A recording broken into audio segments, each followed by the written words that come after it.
What is an open-loop control system?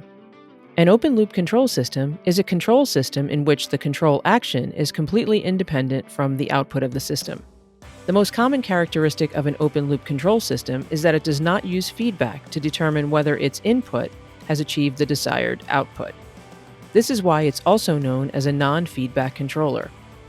Its simplicity contributes to its biggest downfall, which is that open-loop control systems are more prone to errors. How it works begins with two blocks. One block is the controller, and the other is the controlled process. Depending upon the required output, an input is provided to the controller of the system. Depending on the achieved input, the controller generates the control signal, which is fed to the processing unit. According to the control signal, proper processing is performed and output is achieved.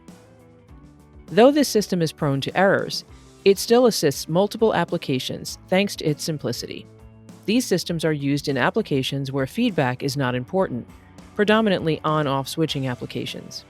In industrial industries, this system can be used for irrigation sprinkler systems, valves, lights, motors, heaters, or boilers. These systems can also be found in household items, such as washing machines, dryers, toasters, coffee makers, or stereo systems. If a device needs a simple control system, an open-loop control system is the way to go. If you liked this information on open-loop control systems, please like this video and be sure to subscribe to our channel for more information. For information about Radwell, visit us on the web at radwell.com or connect with us on social media.